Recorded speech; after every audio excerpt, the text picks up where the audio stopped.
This is the home of the Northern Ireland Government, and like the rest of the devolved regions throughout the UK, they don't really have much of a say in what the Chancellor does on Wednesday, although they will be looking towards the block grant. And it's here that they will be sort of divvying up most of the money and seeing who needs what and where it goes firstly. Now, the very strange thing over the last couple of weeks, I've been out and about speaking to the private sector and public sector elected representatives all about where the economy is going, and for once they all seem to be singing off the same hymn sheet.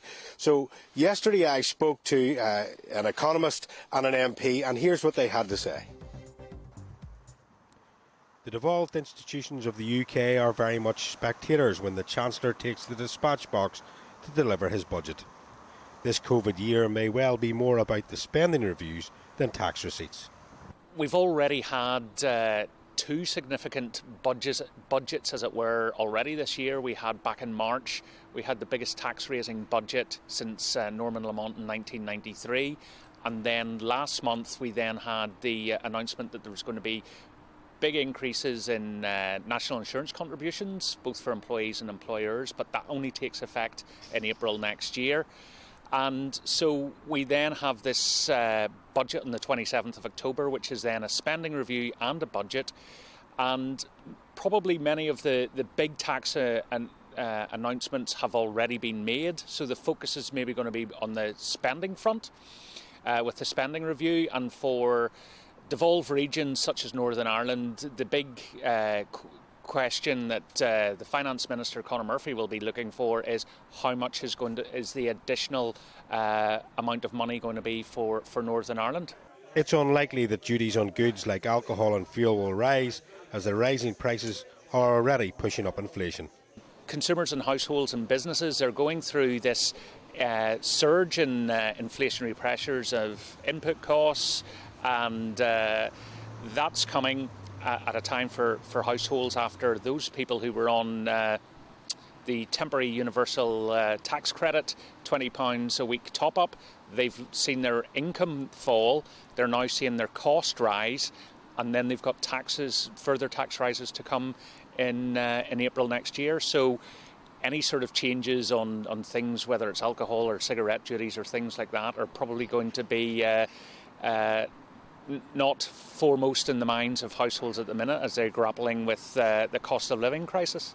All areas of the UK have some flexibility as to how they spend their block grant. We're dependent upon what happens at Westminster for most of the money we have to spend here in Northern Ireland. We have very few revenue-raising powers. So what happens next Wednesday will be very, very important for Northern Ireland, because basically it will give us the basis from which we will be able to decide what choices we make for our own economy. Stormont needs to find savings in the public sector in order to grow its economy. You know, you look at what we have in Northern Ireland, a surplus of civil servants. I mean, we've got a far, far bigger public sector. And one of the things I think the Finance Minister will be doing in Northern Ireland President is saying, find us efficiencies in your department, rather than simply saying we need more money for wages, we need more money for new recruits or whatever, so that the money can actually go into spending which will be in the benefit to the economy in the long run, increase productivity, increase jobs, increase our competitiveness. That's where the money should be spent. But unfortunately, once it comes from Westminster, there isn't that degree of control. The workforce has been badly hit after the pandemic, and skills training is high on the Chancellor's list. If you want to increase skills, you're looking at the medium term rather than the short term. And the question is, in the short term, what do you do? Do you relieve some of the immigration rules to allow people in? The danger, of course, if you do that, it becomes permanent and retrains local people.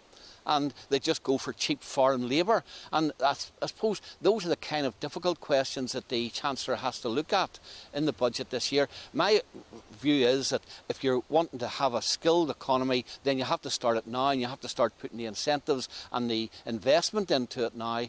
And that should be one of the key points in the budget.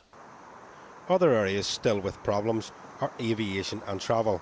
And many here will look for the budget to be a smooth landing for a hard-hit economy.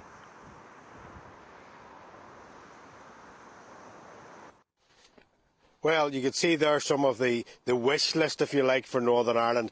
Now, of course, spending review is just code for somebody else marking your homework. This is really going to be at the very heart of the Chancellor's budgets here, we think, in the devolved regions, where they're going to examine where exactly they're putting the money that they're given and how the public sector could save money that could go into the private sector. Other things they've wanted here for the private sector, of course, is that VAT cap that was on, I think it was at 12.5% on hospitality. I think they want to keep that there. The aviation industry, like the whole way across the world, has been in real trouble. They would like to see some sort of tax incentives there to keep the aviation industry afloat, if you like. And training, of course, training is a big thing. We've had story after story of labour shortages throughout the UK, and it's almost back to the 80s when Margaret Thatcher decided to put the YTP in place. So I think it'll probably be something like that, but much more targeted and aimed at specific industries.